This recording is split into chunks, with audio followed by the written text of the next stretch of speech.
welcome everybody to our webinar. Today we're going to cover why you should study the LLM in legal practice, including the SQE preparation.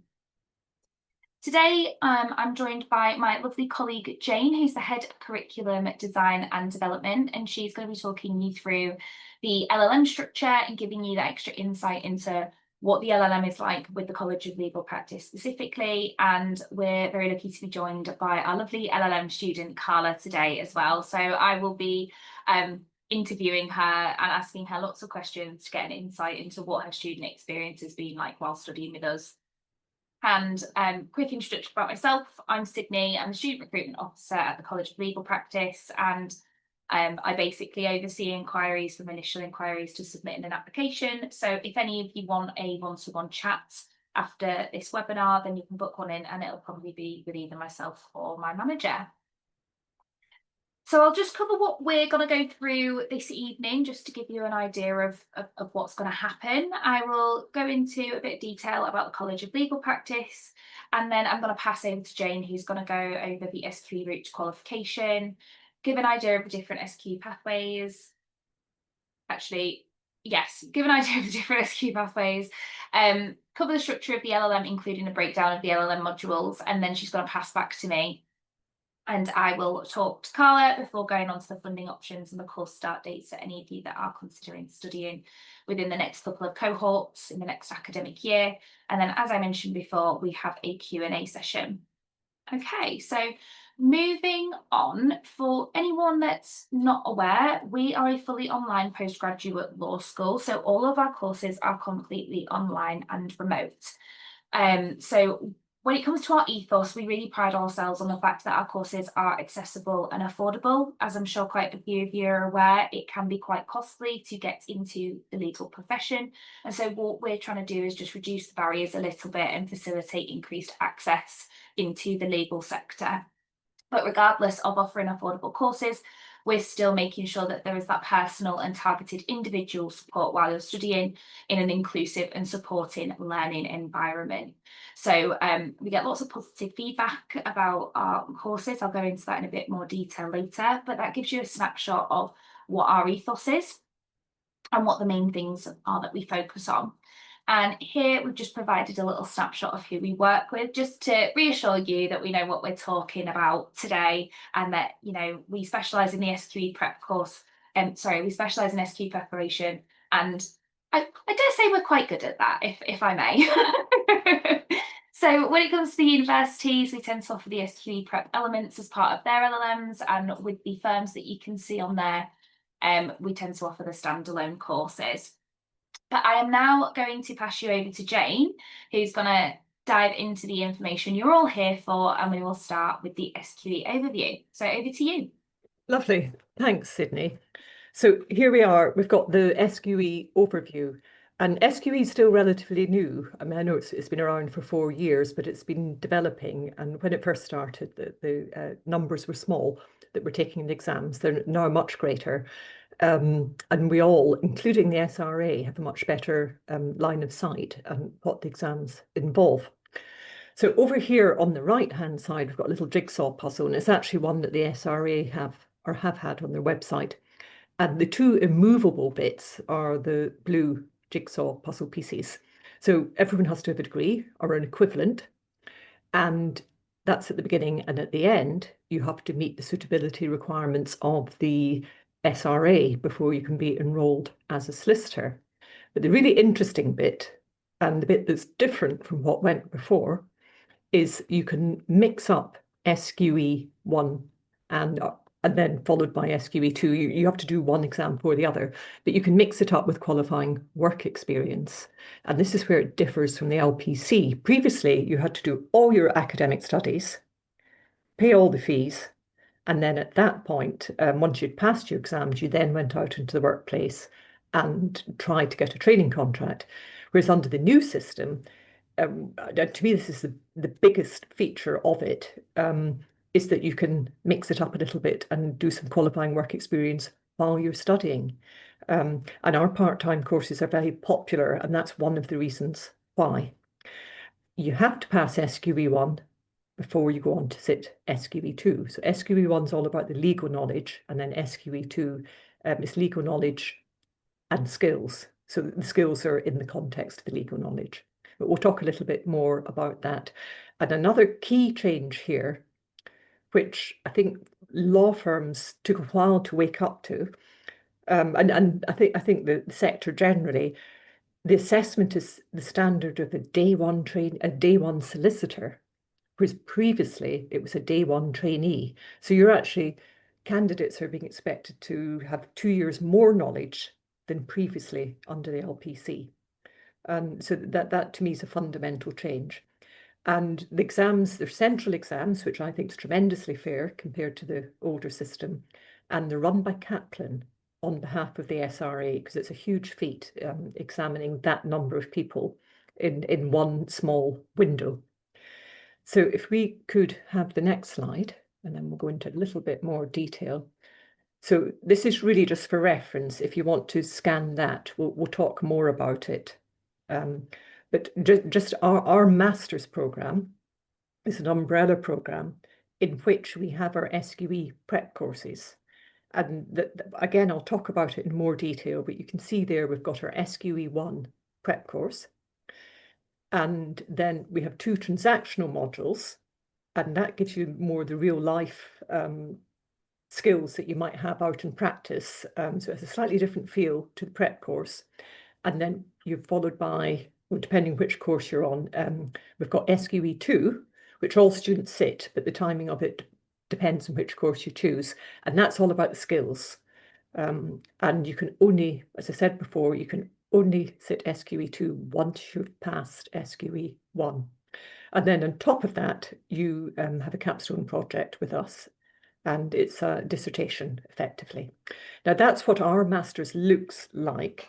Now, one thing that I'll just, so that our understanding's clear on this, in our master's, you can carry on through each module, regardless of whether you sit the external exams, SQE1, and regardless of whether you pass them or not. So our master's is quite separate from those central exams. So you can progress through it with no reference to the external exams, if that's how you choose to do it.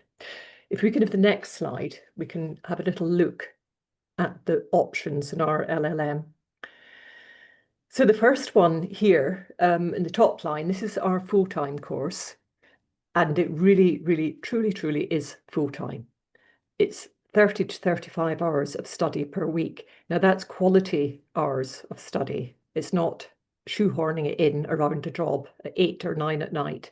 It is a demanding course. It needs your optimum study skills. And I'm sure Carla will confirm this later when she talks to you. So on the full-time course, 30 to 35 hours of study.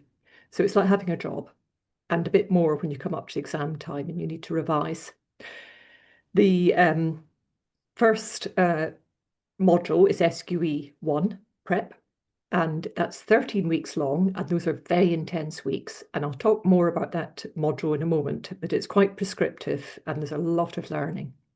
Then it's optional at that point, but we've designed the masters so that you have a break, so that those of you who want to go on and sit the external SQE1 exams can do so. They run twice a year.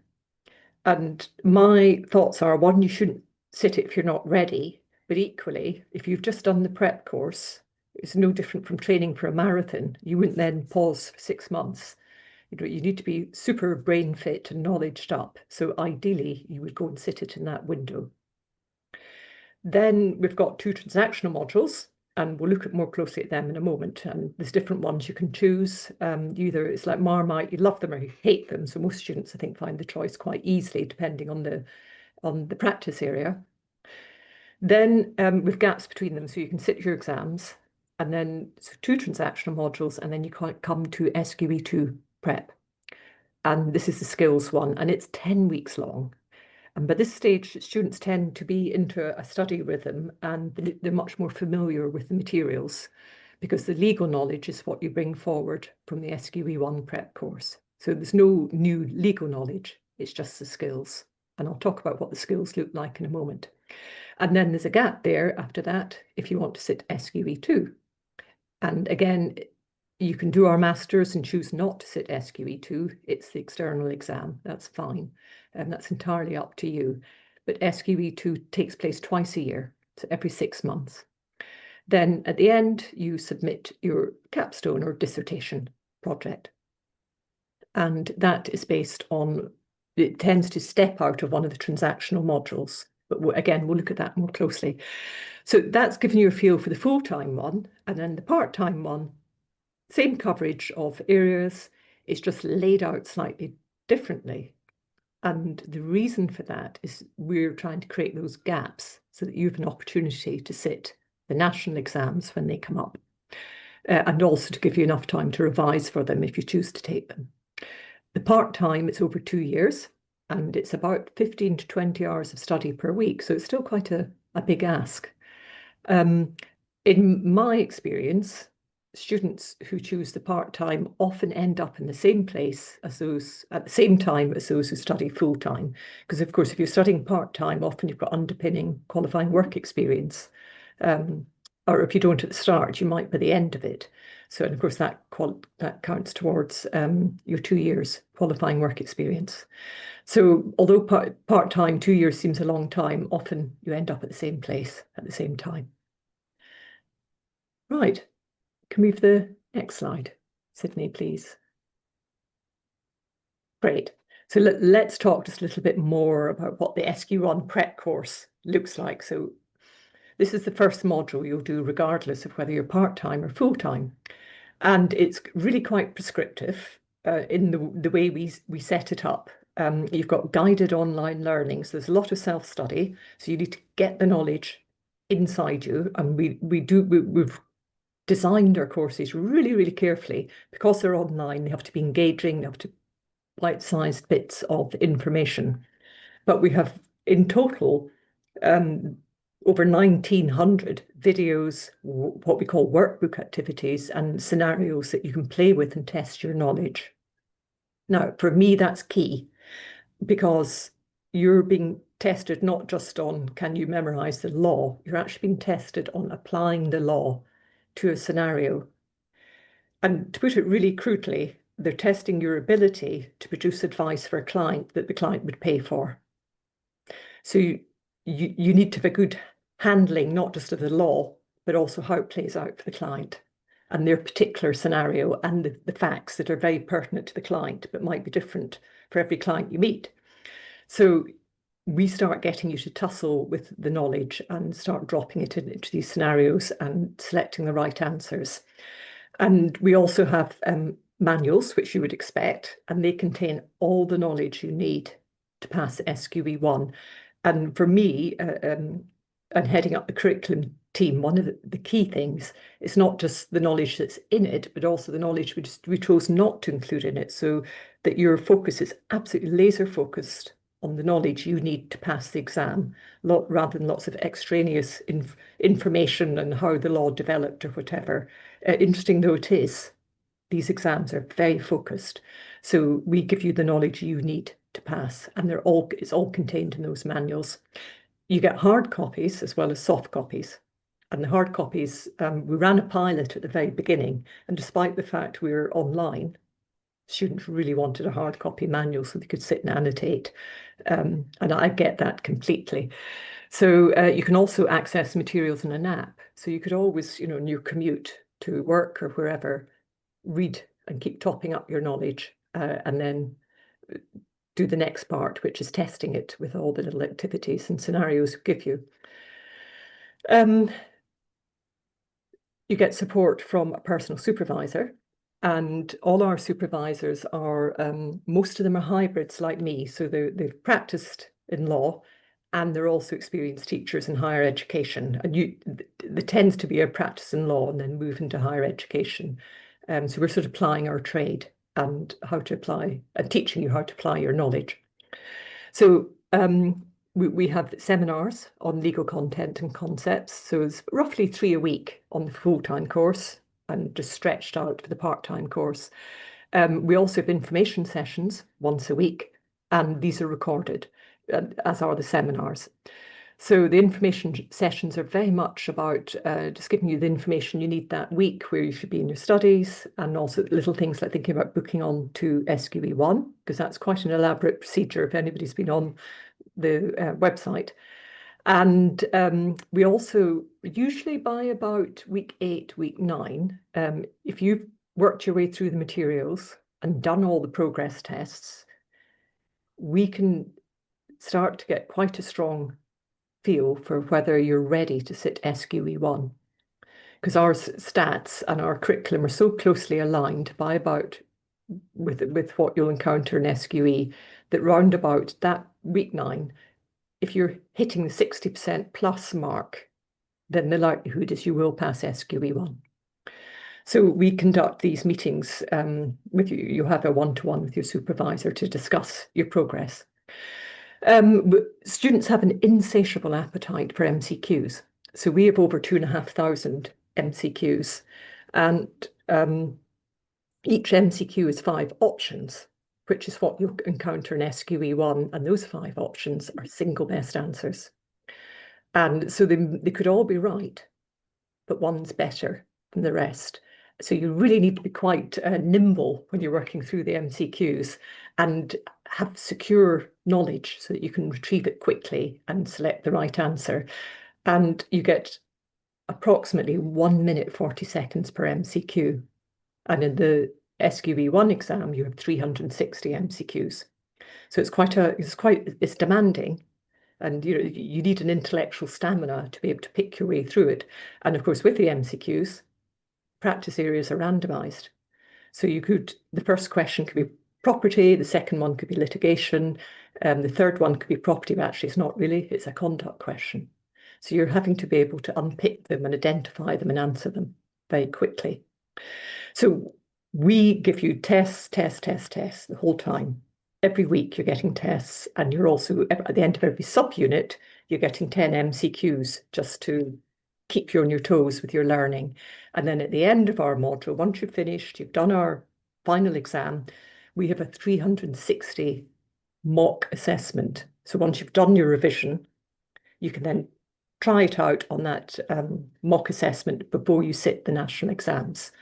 And we encourage students to do it in timed conditions so they get a real feel for it. Our own summative assessment is 90 MCQs in 2.5 hours.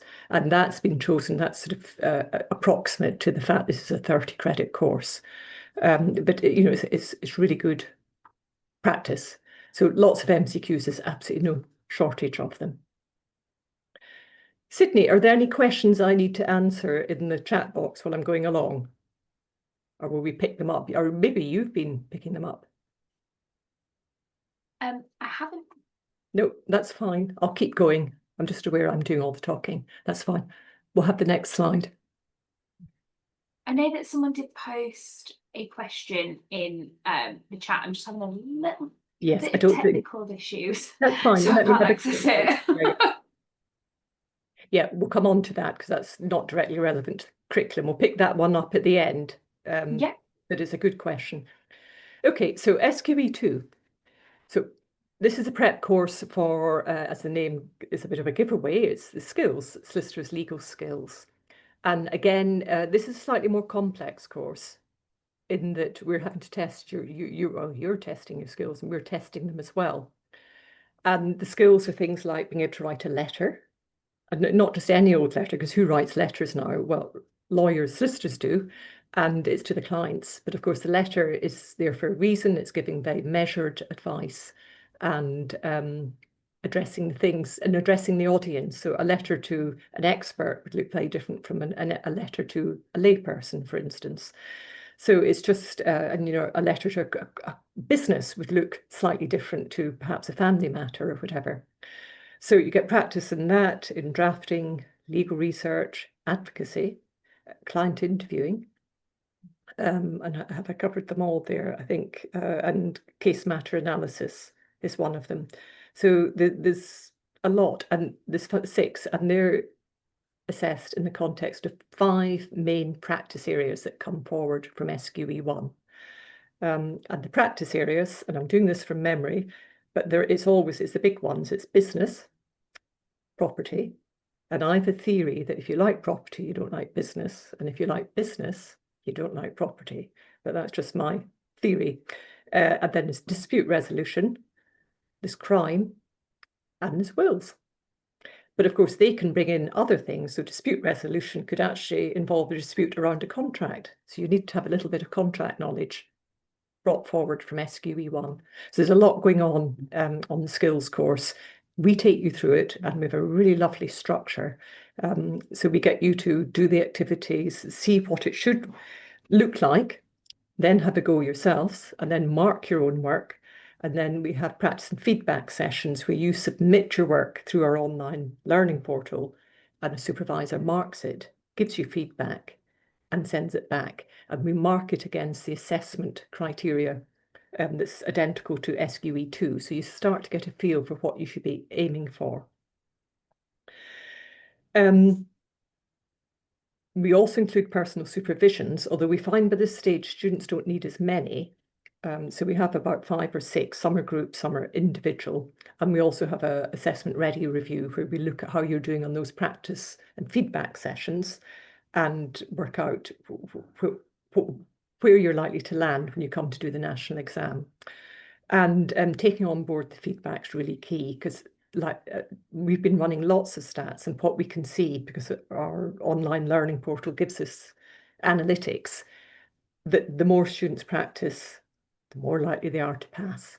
And all our practice, particularly in SQE 1, you can keep doing them again and again. So students are getting full marks by the end, but that tells us that practice makes perfect. And just because you don't get a top mark first time doesn't mean you shouldn't be going back and doing it again. So with SQE 2, at the end of our module, there's 3 written assessments, and they're submitted. We mark them, and they're marked against the SQE 2 type criteria, and that's the summative assessment. So Sydney, I think next slide actually, which is, there are. So we've talked about SQE 1 and 2 prep modules, and they form a third of the masters. So they're 30 credits each. Then you have 2 transactional modules, which are also 30 credits each. The transactional modules feel very, very different to what you've encountered in the first 2 modules. The transactional modules are designed to mimic practice, and they're actually more like a master's level, traditional master's level module, because we're the practice led, you're given tasks to do that you would encounter in a law office, albeit you'd be supervised, and therefore we supervise you and we give you materials and give you a bit of a leg up.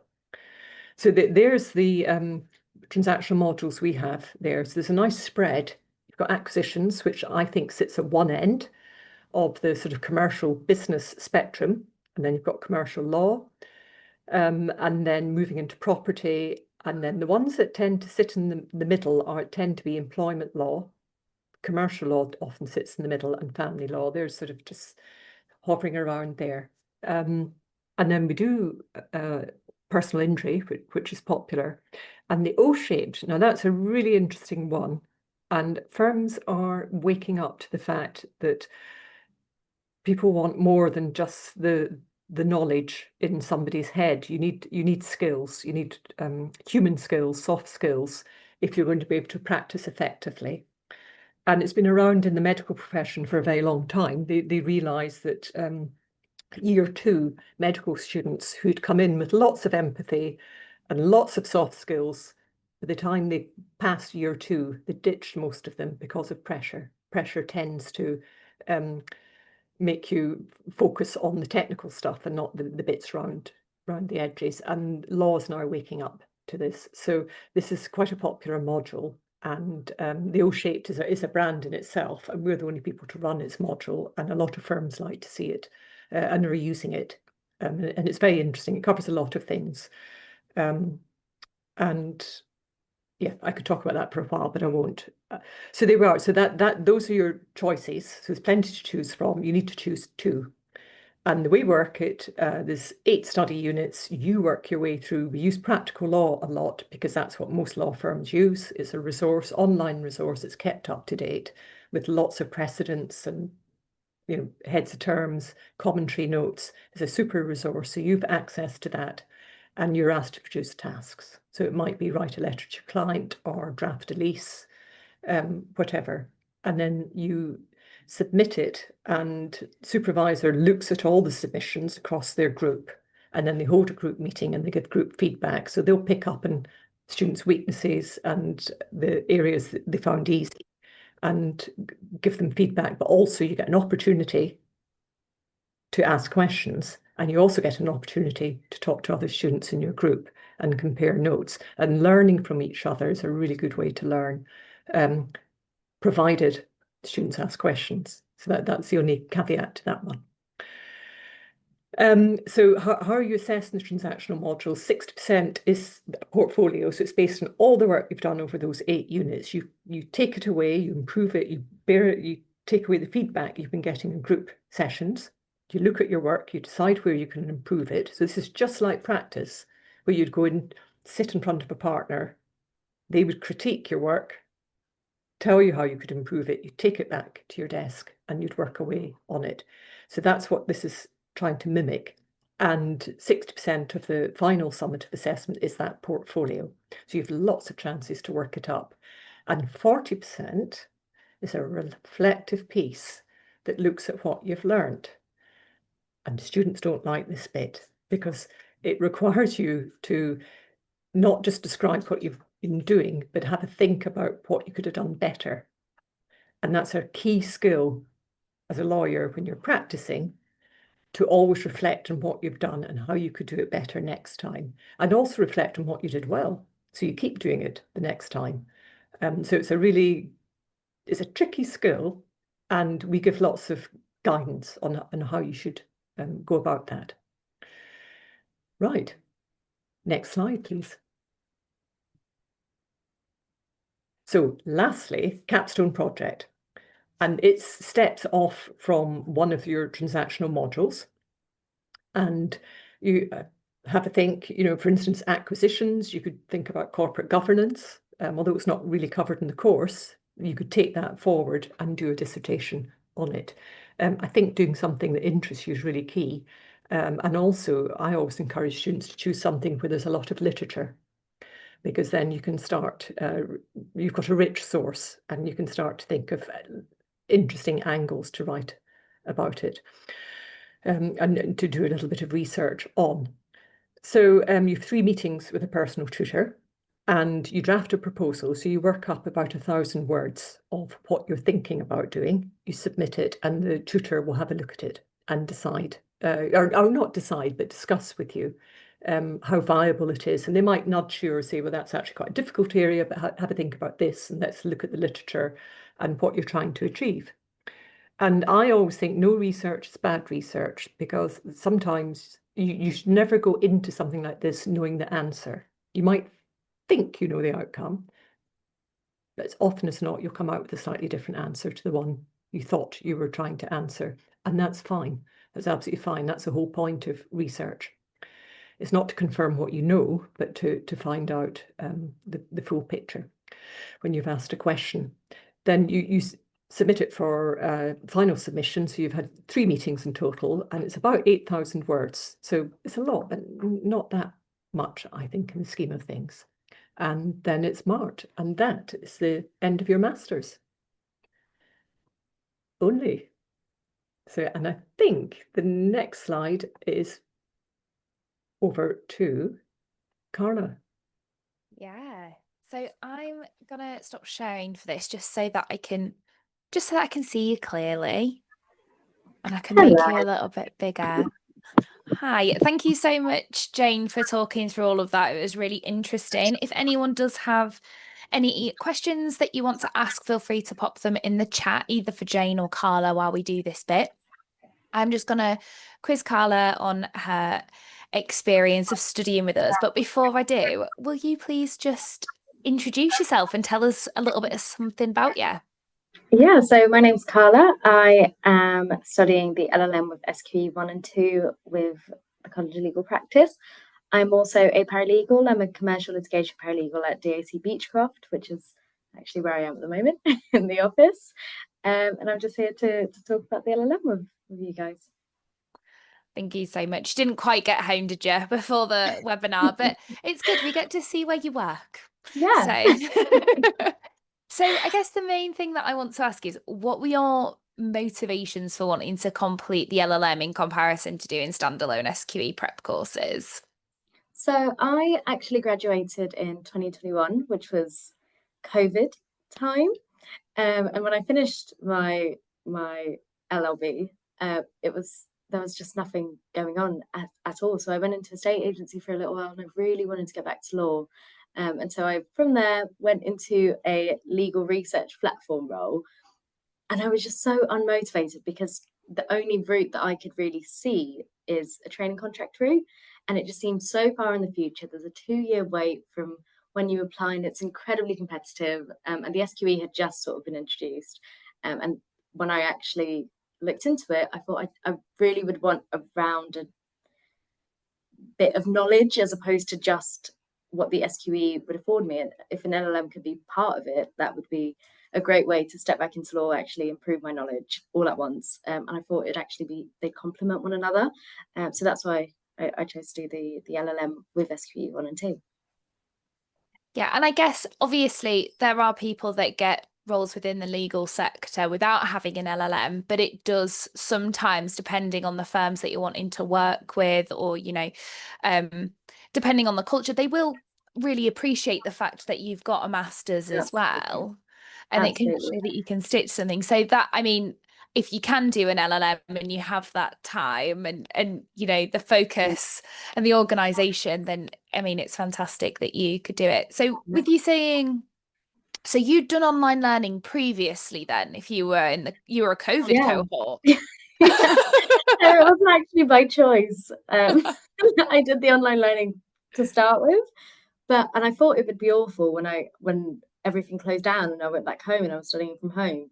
But it actually was absolutely fine. And that's why when the College of Legal Practice came along, I was like, this will be absolutely fine, because I've experienced it for a year, but I've experienced it, and it was fine. I got my grades and I did well. And actually I always had snacks in the house and I didn't need to leave at like 8 a.m. to get to lectures. So it was a plus. So I was more than happy to continue with an online course with Culp.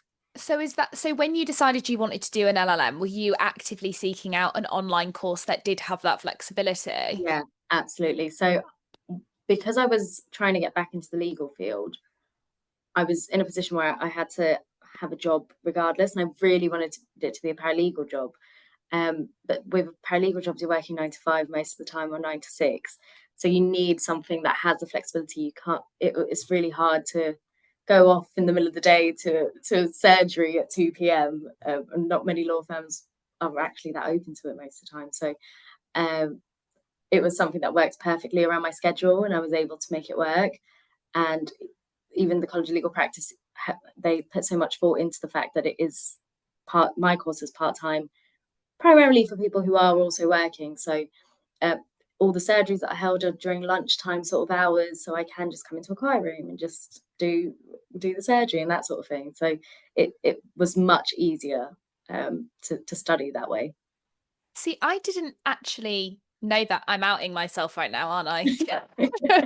I didn't actually know that, you know, when it came to the scheduling, that if we did schedule them for lunchtime, you know, to fit into our students' working day. You know, we do tend to say, oh, well, your final timetable will be confirmed 1 week prior, but I didn't realize that. I will just highlight right now, what are now going to be called seminars were previously surgeries. So when you hear Carla and I refer to the surgeries, they are actually the practice area seminars that are being renamed just for the next cohort, just so everybody knows. So you've mentioned about working, and obviously that because it's online, it's flexible, obviously everything's recorded, but what challenges have you faced while studying the LLM? It is, like Jane said, it is almost, even with the part-time course, it's almost like a second job. So you do have to put the energy and you have to put the effort in, but it's so rewarding at the end if you do. It's quite different from when I went to university, because when you're at university, you might be working part-time, but you're a waitress in a cafe on Saturdays and Sundays, and that's about it. Whilst here you really are working full time, and then at the end of the day you have to study weekends, put the effort in. At first it was really hard for me to have the discipline of, okay, these are the time blocks that I'm going to stick with. But with time, really soon after, actually, once you get into a routine that works for you, making sure that you're still leaving some time for yourself so that you don't go absolutely crazy, it's really good and it works really well. That's definitely what comes through quite a lot, you know, when I'm having these conversations with students. It's organisation is absolutely key. And when it comes to the LLM, even though it's part-time, I think that because it's the part-time option, people don't necessarily realise how intensive that is, you know, if you do have work and or family commitments. So it is great that we've got you here today to sort of be like, it's intense. It's good that you're being so transparent with that. So do you have any sort of tips or tricks when it comes to organisation? Like, what tips do you have for anyone that's considering doing the LLM? Time block absolutely saved me. It absolutely saved me. I'm someone who would get home and I'd be like, oh, I'll take an hour to, relax. And then that hour would turn into 2 hours. And then before I knew it, it was like 8 p.m. and I was like, okay, I'm going to start studying now. And I'm knackered and I go to bed at 10. So it was not working that way. But actually time blocking it and making a routine that's not only, okay, this is tomorrow, what I'm going to do tomorrow, but this is my timetable for studying for the next week, 2 weeks, actually helps a hell of a lot. It did for me, at least, because you're able to plan around it. So on the days where you're like, oh, I actually am not studying that day, I'm gonna plan a dinner or watch a movie or have some me time, whatever's needed to sort of decompress and make sure you don't burn out. You can do that if you just have the discipline and actually set the timetable, and just be as organized as you can. And obviously in the legal profession, even as a paralegal, it's sometimes you'll be at work a lot longer and some things may be derailed, but as long as you try and stick to it tends to work out. Yeah, that's really good advice as well, because when you look at sort of like, you know, dopamine reward from your brain, if you've blocked out time and then you've actually dedicated study for that time, you're going to think, I'm brilliant. I've stuck to this structure. I am absolutely smashing this out the park. And you're going to benefit because at the end, you know, hopefully you'll pass the SQE1 first time and you'll have a master's at the end. So that's really good advice, actually. So thank you for sharing that. Speaking of sitting the SQE1, when did you sit and pass the SQE1? So I sat in July last year, my SQE1. It was very nerve-wracking. It was, luckily, genuinely, the College Legal Practice prepared me really well with all the MCQs. I was so nervous going into the exams, and which was crazy because I'm pretty sure it was the same place I did my theory test for when I did my car, trying to get a car. But I was so nervous, and I sat in July and I passed, and I was really happy about that. And you're due to sit SQ2 in October, so coming up in October, just around the corner actually, which is exciting. And then in November I actually finished my 2 years of qualifying work experience as well. Wow. I'm sort of lining everything up for around the same time. That's so exciting. And then you'll have graduation in, I believe it's December, Jane? December, yeah. So everything, by the end of this year, you're going to have everything boxed off. Hopefully, just fingers crossed. Fingers crossed, but hopefully, Oh, that's so exciting. So you decided to push back the SQE2 sitting. So that kind of ties into what Jane was saying before. You know, you have separate assessments for the master's qualification, and then when it comes to passing the SQE, you kind of have that flexibility. I can't remember if we touched on this, but for everyone here, you have continued access to the revision materials for the preparation modules up to 10 months after that module ends. So that's why Carla's been able to postpone it, and it's at no extra cost. You just have access, as you know, we personally believe students should. So why did you decide to postpone that for a couple of months? Well, the first reason was I took my SQE1 in July, and in August I moved roles. So I started at the law firm I'm at now. I hadn't got my results yet, and December was going to be the time I was thinking to take it. So I'd set my eyes on December, and I joined a much bigger law firm than I was in before, and the workload just tripled. And I was like, this is great experience, but it's a little bit harder to prepare myself now. So it was meant to be December, and then April I was in Brazil because I went back home to see my family. And so now it's October essentially, but it's ready, and I've sent off the form, which was again really nerve-wracking, and it also allows me to have finished off the dissertation and put my full effort into it, because one of the things I was considering is doing it now in July, but everyone just turned to me and said, why would you do it now, because your dissertation's due on the 8th and the SQE exams finish on the 7th for this cohort. So they said, do it in October, don't rush yourself, you've still got qualifying work experience to do, and I still have access to all the materials. So yeah, I'm excited to do it. I'm a little bit nervous, but I think it should be fine.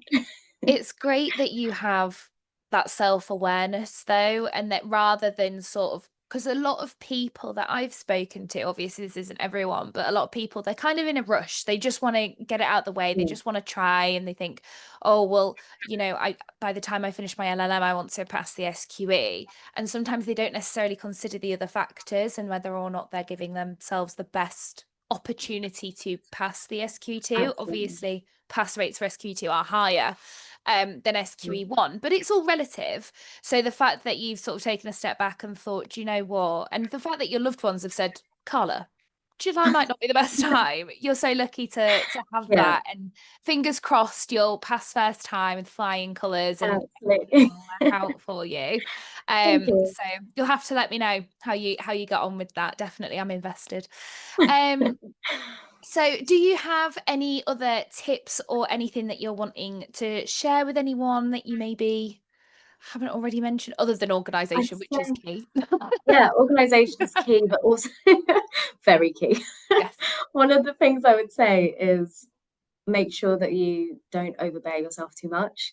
The legal profession, the legal roles are really, really difficult, and it takes up a lot of your time sometimes, and sometimes you'll be working overtime, and sometimes when I first actually started my master's, I was still working 2 jobs, because the first paralegal role I was in didn't really pay much. So I was studying and working 2 jobs, and I was so overloaded, and you burn out so quickly. So quickly. So make sure that you give time for yourself. You have rest. Is not one of the things I had to learn, was that rest is not wasted time. You need rest, because I would work on the weekends and I'd work during the week, and I'd finish at 5:30 and I'd stay in the office till like 8 studying, and 3 of those days nothing was going into my brain because I was so tired that nothing was sticking. So you need rest, and you need to make that time to do that in between. Definitely, it's so important. Definitely, and recognizing the signs of burnout when you have got so much going on is really important. And I know that we've touched on that quite a bit when we've had our internal like mental health week meetings and things like that. You know, this is all things that we try to consider for our students and think about how we can help them. So it is really great that you've sort of brought that to the forefront today. So thank you so much. One last question before I start talking about why people choose us and etc. What are your plans moving forward? What are your next steps, if any, other than obviously passing us? That's the big one.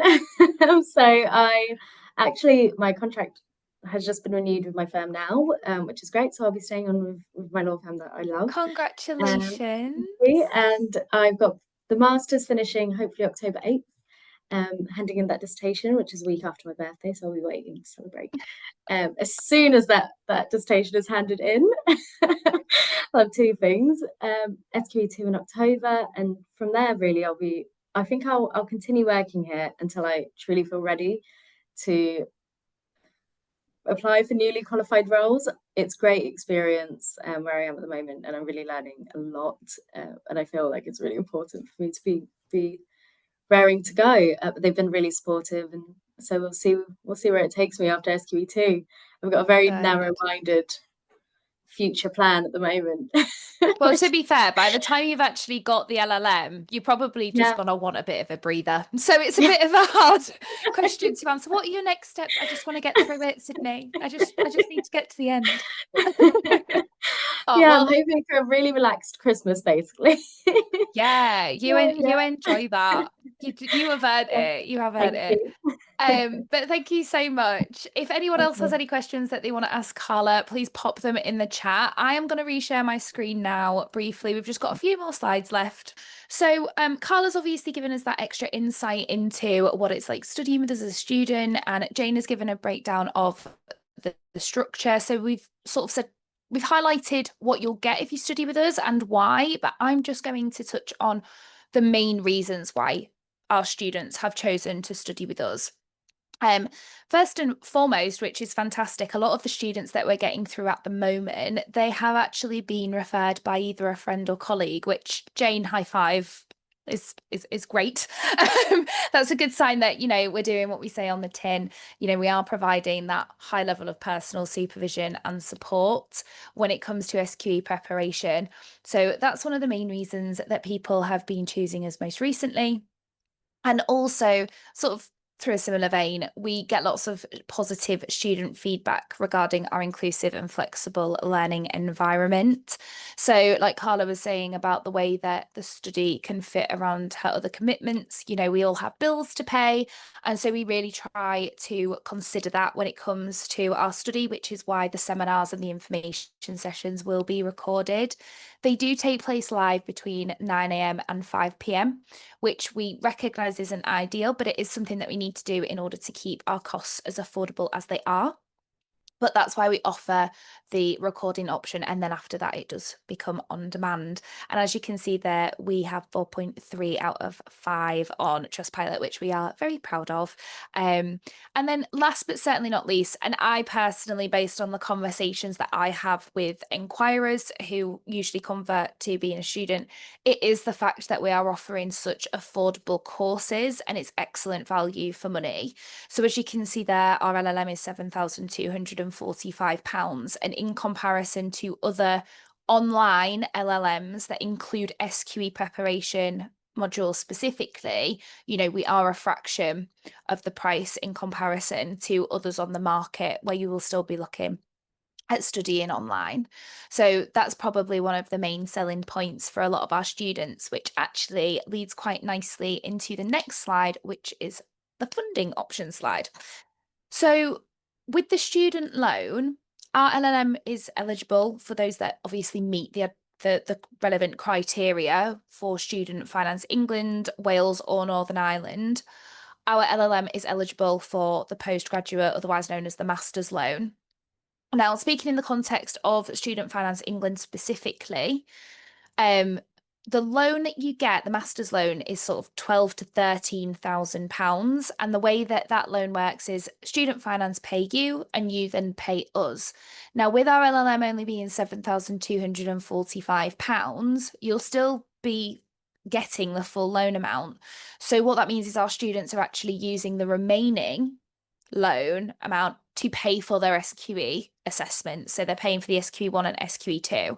So our LLM is really popular because it does allow our students to have that ease of financial stress. They don't really need to worry about where that money's coming from, because obviously it will be taken out of your paycheck automatically after the fact. So that is definitely worth knowing and ties in nicely to the previous slide, as I say.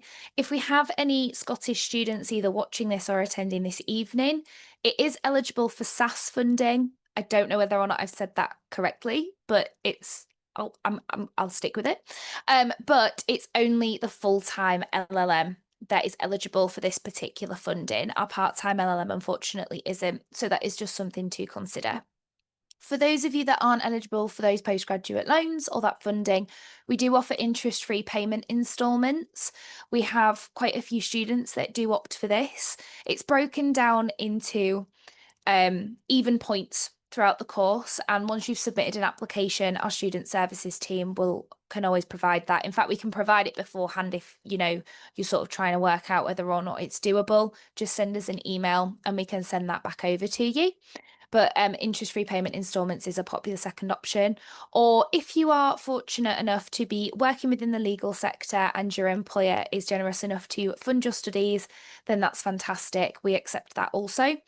If you are wanting that conversation with your employer and they think that the £7,245 is a bit much, then don't accept defeat straight away. Maybe have a look at our standalone SQE preparation courses, because obviously you're doing fewer credits, so it is a cheaper cost overall. So that might be something that they're prepared to fund instead.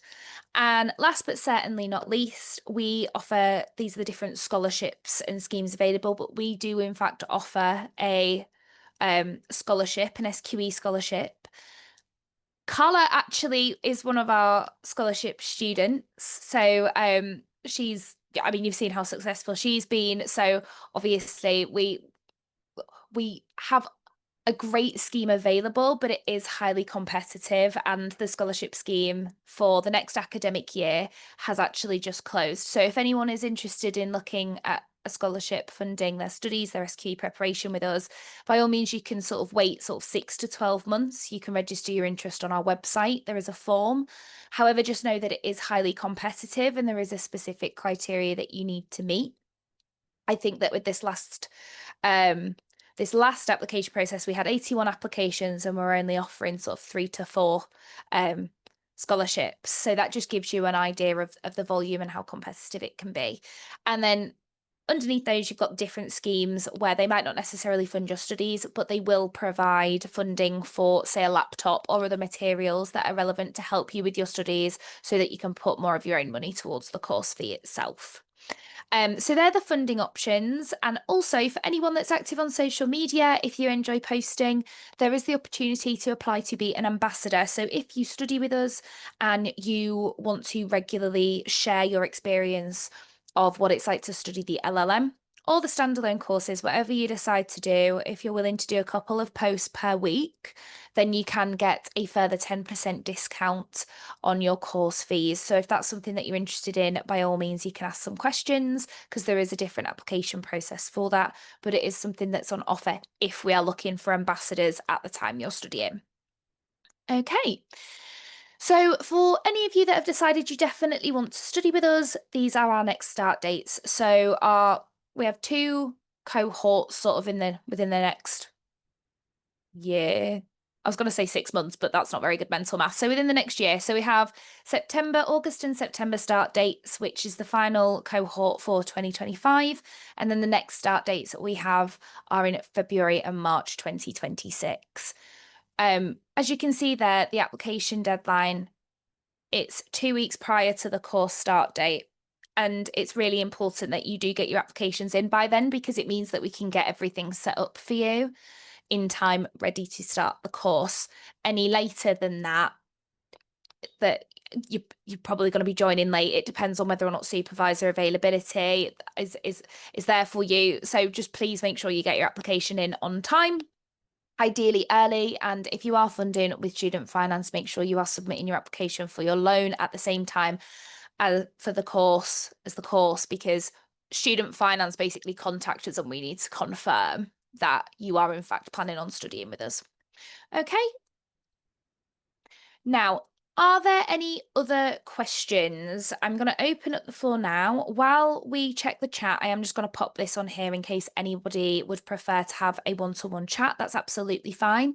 It'll either be with myself or my manager. Give that QR code a scan and we can get that booked in for you.